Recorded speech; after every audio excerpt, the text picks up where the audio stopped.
Hello and welcome to Communicore Weekly, the greatest online show. I'm George. And I'm Jeff. And guess what, guys? We're going to do a live from the interwebs show really soon. Aren't you excited? I'm excited.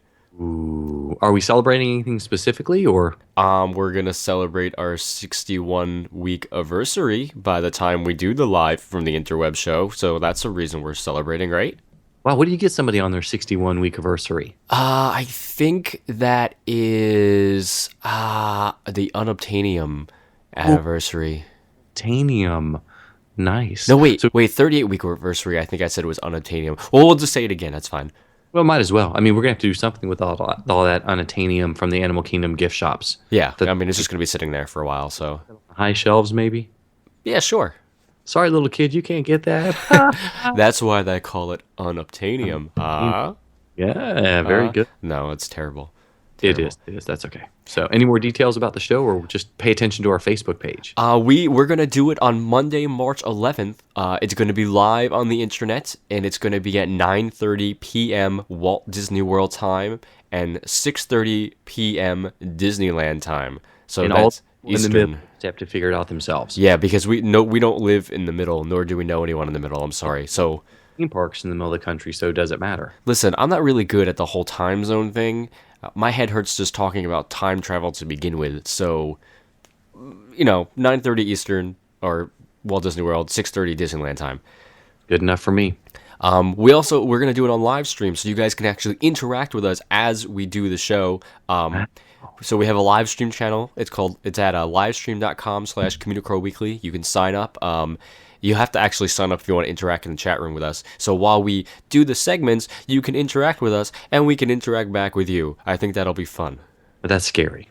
and scary. We did a test show last week, and we had like 20 people watching, and we were like, oh, we didn't prepare anything. Let's make some phone calls. We still had fun anyway, but this time we'll actually prepare stuff, so you guys should totally come check it out. Again, Monday, March 11th, 9:30 Walt Disney World time, 6:30 Disneyland time. And keep an eye on the Facebook page, and we'll continue to talk about it every week until it happens, because we like to talk about things we're gonna do Over and over and over. and over again. It's time for Disney History.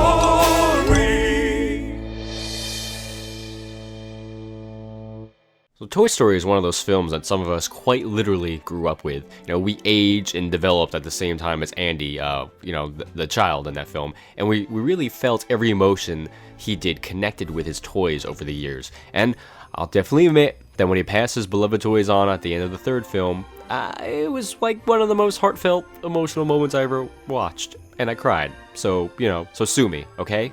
I cried. Deal with it. That's okay. You can be a big baby every once in a while. That's Every all right. once in a while, especially when it comes to Toy Story films. Eh, But eh. we're not here to talk about what a big baby I was. We're here to talk about Toy Story and how it came to be to begin with. Well, in 1988, John Lasseter, as we know, is the co-founder of Pixar and former Walt Disney animator and Jungle Cruise skipper, and just goes on and on. And John Lasseter and Pixar wrote, produced, and directed a short film called Tin Toy. This short was about a little toy named Tinny who reluctantly allowed a baby to play with him so the baby wouldn't cry. Was the baby named Jeff? It might have been a big baby. He was wearing a diaper. Probably. Big, gigantic diaper. Anyway, this was the fourth Pixar film to be made using only computer animation, and it won the 1988 Academy Award for Best Animated Short Film. In the 90s, Disney actually approached John Lasseter about creating a sequel to Tin Toy as a Christmas special. Now, Pixar, they actually thought that 6 minutes wasn't enough, so they asked Disney if they can make it a 30-minute film instead. Now, when the then president of Walt Disney Studios, Peter Schneider, heard about this, he suggested they actually make it a full-length film instead, much to everyone's surprise. And the new movie, its working title was Toy Story. And realizing that Tinny wasn't a well thought out enough character for Toy Story, or really a good enough name, John Lasseter changed him to a more developed one, this time as a space ranger. This character was called Lunar Larry, but later his name would be changed to Tempest the Morph. And eventually Buzz Lightyear. So Lasseter didn't want to do a typical Disney fairy tale with songs. Instead, he wanted to do a buddy film. So a ventriloquist dummy known as Woody was created to be Buzz's partner in crime. Of course, he would later become a stuffed cowboy doll. Now, as you know, in the film, Woody is scared he'll be replaced by Buzz, who happens to be delusional and thinks he's an actual space ranger. Now, originally, Buzz was fully aware of the fact that he was a toy, and instead of being a military-like space ranger, he was actually a very easygoing and happy toy who only wanted to impress his new owner, named Andy. So when it came time to cast the roles, there was only one person Lasseter wanted for Woody, and that was Tom Hanks. Originally, when showed an example of what Woody looked like, Hanks didn't quite understand the character. He didn't think it was animation, he thought it was plasticine. He couldn't quite understand how the animation would work in the movie, but when he read the script, he knew he had to be involved with the film. Billy Crystal was asked to be Buzz Lightyear, but he declined, a decision he would later regret. Tim Allen, fresh from filming Home Improvement, was asked to be Buzz, and he accepted. Now, when the head of Walt Disney Studios, Jeffrey Katzenberg, heard about this movie, he wanted a little more edge to it. He wanted to make the movie much more adult-like. So as a result, he reworked the character of Woody, making him into this very cynical and bitter toy who would berate and insult all the other toys and really would stop at nothing to have Buzz Lightyear eliminated so he wouldn't take his place. And as a result, the movie started to really suffer. So Katzenberg took Peter Schneider aside and asked him why the movie was doing so badly, and Peter said that the movie, it wasn't theirs anymore. So he gave the movie back to Pixar, and they made Woody a likable character again. And at first, Roy E. Disney couldn't understand the appeal of the movie, but after watching the final cut, he told his wife that he totally got it. The movie was an instant hit, and many praised this new form of animation. It was an instant classic. Roger Ebert and Gene Siskel both gave it 2 thumbs up, praising the computer animation and the buddy film storyline. John Lasseter got a Special Achievement Oscar for the film. It was the first fully computer animated films, and it was truly groundbreaking in its achievements. Now, at this point, Pixar was having some financial problems. They were in some really, really hard times. And around the same time, Disney was trying to coax John Lasseter back to their studio to direct the film. Most of the financial problems came from the fact that Pixar didn't get any of the merchandising profit, which, as we know from George Lucas, that's where the money's made, obviously. Yeah. So Steve Jobs, the chief executive of Pixar at the time, knew that they just couldn't be a production company anymore. They really had to be a studio to save themselves. So Toy Story turned from a $10 million investment into a $100 million profit, and Steve Jobs used this money to establish Pixar as a studio. Steve also told Disney that they would extend their 5-movie contract with Disney if they became 50-50 partners in it, and luckily, Disney agreed. Oh yeah. In 1997, a sequel to Toy Story was being created. It was going to be a direct-to-video movie, but Disney saw the potential of the film and decided to release it theatrically. At the time, though, the story was pretty lackluster. Lasseter asked Disney if Pixar could redo the film from scratch. Disney declined, so Lasseter took it on his own initiative to rework the film in the next 9 months with the original team from Toy Story. They pitched the whole movie in a week, and he co-directed the film with Lee Unkrich. Now, the film actually wound up being another masterpiece, as we all know. It's a great, great movie. It's the only Pixar film to score 100% on Rotten Tomatoes, and it became one of the very few sequels to have been as good, if not better, than the original. Now, the film was animated by Pixar employees, but also by longtime Disney employee Floyd Norman. Floyd was a story artist for Toy Story 2, and he helped come up with the concept of Senorita Cactus, who would soon evolve into Jessie the Cowgirl.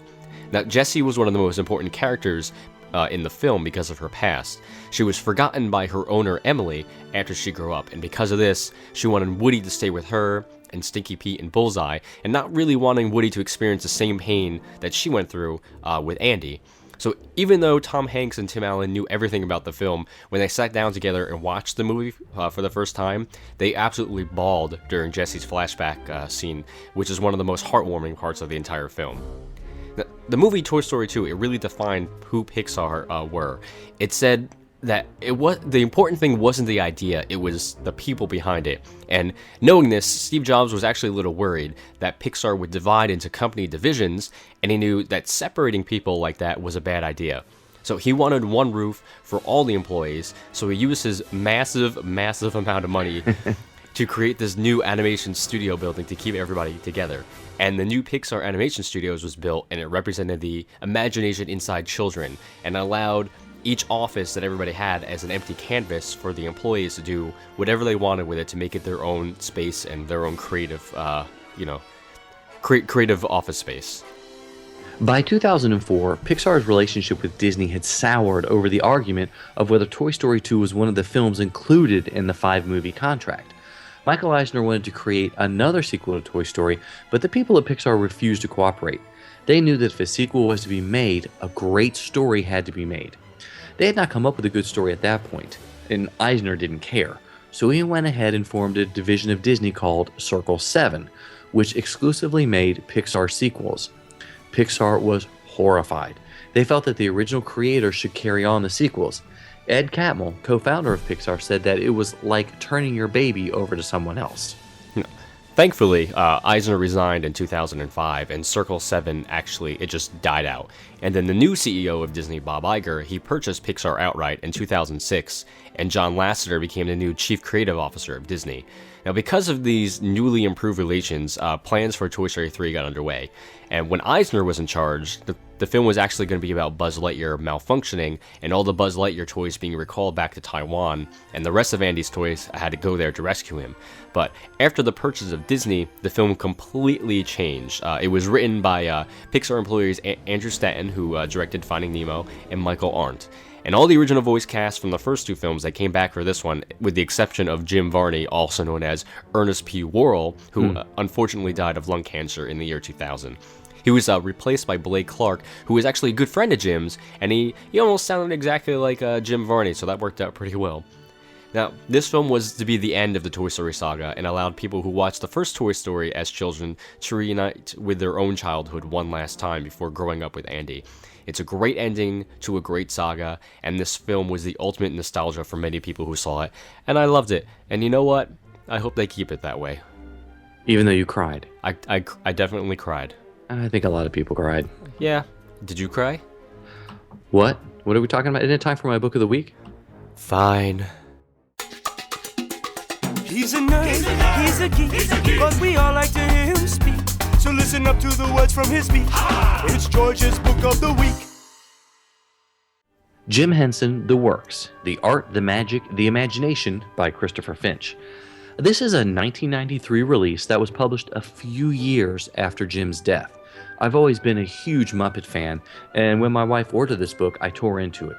It is a gorgeous, large book that measures 10 inches by 10 inches. Yes, that's a square. So if you're a fan of Henson or any of his work, then you need to get this book as soon as possible.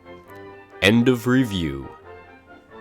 Well, yeah. I mean, really, honestly, that's all people need to know. It's about the Muppets. It's about Jim Henson. It's a great book. But I got a few more minutes I need to fill up anyway. I need to get with George's time this week. Okay, go ahead.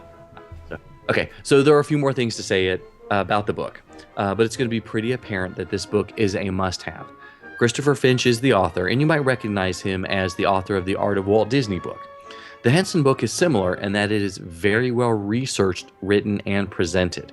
As expected, we follow Jim's career as he accidentally stumbles into puppetry and begins an amazing career. Most everyone has a favorite Henson character and project, and as I was reading the book, I was consistently reminded of how many projects Henson worked on that had touched my life somehow. We read about Jim's early television projects in Washington, D.C. that included major commercials and regular television appearances. With Jim's next big jump to Sesame Street, when that happens, we start to see the pattern for Henson's life. He was involved in major technical advances and always felt that children should be entertained, educated, and involved. The behind-the-scenes look that we get into Jim's career is more than just how the puppetry works. Honestly, the tech details are still hinted at more than anything else. But how the company grew and how Henson worked is the real meat. Like many of the greats of the 20th century, Henson was a true visionary, and he was always focused on the project, no matter what his level in the company. There's a page dedicated to the Eisner negotiations that took place before and after Henson's passing. It's also the same time Henson was creating and developing the magnificent MuppetVision 3D attraction. The last part of the visually stunning book focuses on the growth and the changes in the Henson Company after Jim's death. Overall, the book is spectacular and sits proudly in my library. Finch offers incredible insights into the performers and the characters, and it's amazing to see all of Henson's work in one place. It's amazing, again, to compare the genius of Henson and Disney and how they influenced the world so profoundly. My only negative comment, there's not an index. It'd be nice to go back and hunt down specific things, but that's it. It is gorgeous, full color, full page photographs of the Muppets, of Henson and his associates at work. This is definitely a must-have. It's Jim Henson, The Works, The Art, the Magic, the Imagination by Christopher Finch. Yum, yum, yum, yum. If you want to get to know your food, you gotta have a food report. Well, last November when we were on our research trip, Yes, research trip. we had the opportunity to take plenty of meals together. And by far, I think one of the most amazing was the Whispering Canyon Cafe over at the Wilderness Lodge. For many reasons. But first off, let's talk about the food. And this is served family style. Yeah, it was served on a skillet, Mhm. and it was just, a hodgepodge of different things that were thrown on there that we had to share with everyone at our table, which really tested our boundaries because I never learned sharing in school, guys. So, Vouch for that. Still hasn't. yeah. But that's okay. So they had ribs and a type of chicken and a beef loin or something like that. And there was a fishy thing which I didn't eat and a really good sausage. Yeah, but they also had, they had mixed greens in there. They had beans. They had corn on the cob. They had cornbread. They had coleslaw. And I like to consider myself a coleslaw connoisseur, if you will, because I have it everywhere. I do. It's on my business card, actually. Coleslaw connoisseur, Jeff Heimbach. Nice. And I enjoyed their coleslaw. It was pretty good. Okay, well that's good. I think my favorite part of the meal, of course, besides the company, if any of the people that were with us are listening, had to be the dessert. They bring the dessert out family style too, and it was hard to explain. It was in a massive dish about the size of a large pea. I think it was another large-scale skillet, wasn't it? Yeah, I guess it was a skillet. It really was. It was not the size of a large pizza, basically. Full of ice creams and different fruit. And there's an exact name for it, which I knew before we started the show. And now we totally forgot. Buckle. It's like an a la mode type thing. And I know there are people yelling at us, but that's okay. Because we can't hear them because they're in their cars driving and we're recording this. Basically, it was fantastic because you could pick whichever fruit you wanted, raspberry, cherry, apple. But it was pie. And it was pie. Yeah, I think we have to mention that. It was pie, but it was like 4 different sections of pie, and each section was a different fruit. And I didn't have any, because I'm not really a dessert guy to begin with, but everybody else did, and they enjoyed it. About it. But, of course, the people yelling at us the name of the pie or the dessert, do they know what year Epcot 94 opened? Probably not. But anyway, so the food was fantastic. I enjoyed it, enjoyed being at the Wilderness Lodge, but that's not really what was amazing about this restaurant. I mean, granted, the food was really good, and it was probably one of the best lunch I've ever had, food-wise and company-wise, but I think the level of interaction that the staff provides for you there, granted, this is not the only restaurant on Walt Disney World property where the staff interacts with you during your meal and goes above and beyond to, I guess, annoy you is the best way to say it, but this is by far the most fun that I've ever had eating at Walt Disney World before. The first example, one of our dining mates had her cell phone and was obviously updating her Facebook. And one of the hired hands came over and said, is that your phone? And took it from her. He goes, you got the Book of Faces on here? Oh, I see you do. And updated her status on her phone. Yeah, not only did he update her status, but he updated it to, hey, I found this lady's phone. If you know her, you should call it. And then, literally, for the next 3 days, she was getting phone calls from people going, hey, did you lose your phone? Did somebody find your phone? Did you get your phone back? Which was awesome. And then, of course, there was the part where Mr. Heimbach asked for ketchup. Well, I didn't need the ketchup, but I was told that I had to ask for ketchup, and I knew there was some kind of catch behind it. And ask for ketchup while you're there. Yes. Ask for ketchup while you're there. And they will give you ketchup. And they will give you ketchup, yes. But I have to say, when somebody else asked for ketchup after us, you and I made it fun. We made an assembly line to make it more fun, so we got into the act too. It was more, and that they enjoyed it obviously, and that made it such a fun experience altogether. But by far, the most amazing part, maybe of the whole week we were there, was when we started arguing about who had made a mess on the table. I think first you had spilled some of the butter, and that's what it was? I don't remember what that fight was about, so I'm glad you remember that. It spilled mashed potatoes afterwards, so we both had spilled something, but we were arguing with each other, and one of the waitstaff came over and said, all right, we're going to solve this like men. Her name was Bridget. Yeah, her name was Bridget, so she walks us over, and I kind of had an idea what was going to happen, and of course, Jeff, you're like, what? Are they going to take us outside? Well, we're standing in the middle of the restaurant, and everybody's, like, staring at us. So I'm like, what is going on? And they bring out a bucket, a barrel, and then they line up a bunch of kids behind us. So I'm not sure what's going to happen. And then they give us ponies to ride. Little wooden horses. It's, the sticks with the horses on the head of them. So you've got two grown men holding these tiny little wooden ponies between our legs with about 10 kids behind us, and we were going to race to see who was going to win the argument, basically. So I thought, oh, this is great. So we go off full steam around the restaurant, the outside of the restaurant, or the outside of the inside. I know. And we make it through the first lap. You're like, no, keep going. And we're like, what? And I'm like, I haven't done enough cardio to be prepared for this. Well, we certainly got our cardio in there because we must have did probably like, I don't even know. In the last 3, I did cut halfway through the rest. Yeah, you cheated, so technically that I gotta win. Because I was tired and ready to go.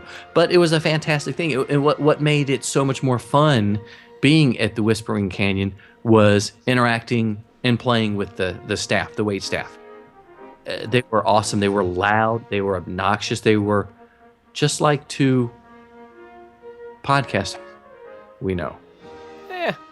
I mean, I didn't find them that obnoxious. I mean, if you could make that comparison. They weren't that obnoxious. That's good. I mean, there's nothing wrong with WW Kingdom Cast. Like, I don't know why you're making fun of them like that.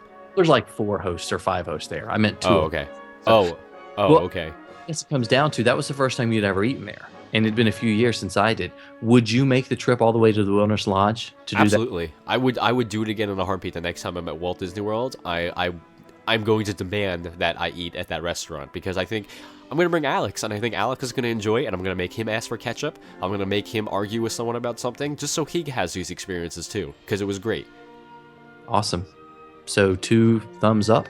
2 big Whispering Canyon thumbs up. Nice. Very, very nice. Sometimes you might see it, sometimes you don't. Hey, look, what's that? It's a 5-legged goat. In December 1964, Jim Henson, Frank Oz, Don Solon, and Jerry Jewell were invited to the Jack Paar Show at NBC Studios in Radio City. The taping ran late and the guys had to spend about 6 hours in the dressing room, and that's where they noticed a closet and decided to investigate it. Yeah, so when they opened the closet, it was just full of pipes. And it was Jim's idea to decorate the pipes with some paint they had brought. One of the guys even took a cab back to the workshop to get more paint. The closet painting attracted a lot of attention through the years and still exists today. Now, the MuppetVision 3D building at Disney's Hollywood Studios can fill probably every 5-legged goat segment for the next couple of years. But just for this one, we're going to focus on this one for a second. If you head to the side of the building, you'll see lots of pipes that have been painted in tribute to that closet at Radio City Music Hall. And it's definitely worth your time to take a stroll or two around the Studio One building and take in all the amazing and humorous 5-legged goats. And the next time a Muppet painting crew comes by your house, maybe you should pay them after to make sure they do a good job. Unless you're into the multicolor thing. I mean, that's cool too. Hey, that could work. Could be an improvement as long as it still meets the covenants of your neighborhood association. There's witches in my neighborhood? Of course. You didn't know that? I didn't know there was covens here. Yeah, always. Oh, well, that's scary. Anyway, we are so glad you guys made it to the end of another show. So we like to say thank you for watching, listening, and enjoying the show. I love how you brought back the watching from last week. That's funny. Try to see if people they actually listen to the end. They do, because we got a lot of comments on that. Hey. Anyway, you should tell them they should leaving us a comment. yes, please leaving a comment or rating us on iTunes. I'm emailing. That makes sense, actually. So always email us at communicoreweekly@gmail.com to tell us how much you love the words we make up every week. You can also likening us on Facebook at facebook.com/Communicore Weekly. Yep, and don't forget to hang out on the page to find out when we're going to do the live stream show. Yeah, we always post cool stuff on there too, so come on, like the page, guys. And follow us on Twitter. I'm at ImagineNerding, and he's at Jeff Heimbuck, so that means I'm George. And I'm Jeff. Thanks so much for watching. We'll see you next time on Communicore Weekly, the greatest online show.